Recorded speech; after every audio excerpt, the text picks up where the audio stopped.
ഒട്ടനവധി വാഹനങ്ങൾ യാത്ര ചെയ്യുന്നതാണ് ഫറോക്ക് പാലത്തിന്റെ. എങ്ങനെയുണ്ട് തുരുമ്പ്? കണ്ടാ, അടന്ന് വീഴുകയാണ്. മനസ്സിലായ? ഈ കാണുന്നത് ഇങ്ങോട്ടേക്ക് പോകുന്നതിനനുസരിച്ചിട്ട് എന്താന്ന് സ്ഥിതി കണ്ടോ? ഇല്ലാണ്ടിയായി പോയിക്കൊണ്ടിരിക്കുക കേട്ടോ. പിന്നെ ഉൾഭാഗമൊക്കെ ദ്രവിച്ചിട്ട് ഇനി ദ്രവിക്കാനില്ല. മഴയും വെയിലും വെയിൽ കൊള്ളൂല, ഉപ്പുകാറ്റ് ഏറ്റിട്ടാണ് ഇത് ദ്രവിച്ചു പോയത്. ഇപ്പം ഇംഗ്ലീഷുകാര് നല്ലൊരു നിർമ്മിതിയാണ്. 100 വർഷത്തിന്റെ പുറത്തൊക്കെ കഴിഞ്ഞിട്ടുണ്ട് ഇത്.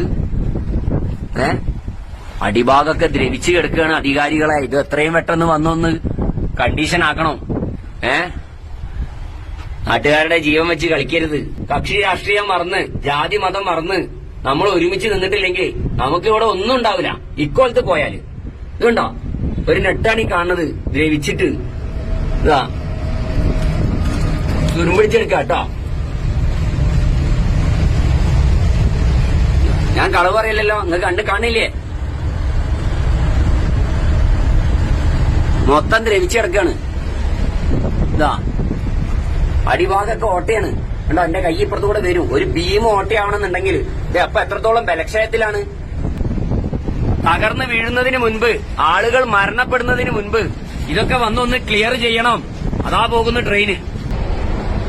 ഈ കാണുന്നതിന്റെ മേലെയാണ് ഈ പാല് നിൽക്കുന്നത്. അതിന്റെ നെറ്റൊക്കെ ദ്രവിച്ച് ഇനിയൊന്നും ദ്രവിക്കാനില്ല. ഇതിന്റെ ഭീമ് ഉള്ള പാലത്തിന്റെ അതൊക്കെ പിന്നെയും കുറച്ചെങ്കിലും ഉണ്ട്. ജനങ്ങളുടെ ജീവനും സ്വത്തിനും വില കൽപ്പിക്കണം. ഇതൊക്കെ കണ്ടോ, ഇതൊരു മെയിൻ പാലത്തിന്റെ അവസ്ഥ ഇക്കോലത്തിലാണെങ്കിൽ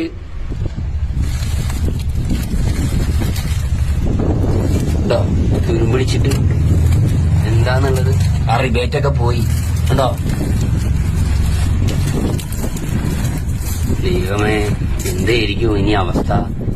ആർക്കും ഒന്നും പറ്റാഞ്ഞാ മതിയായിരുന്നു.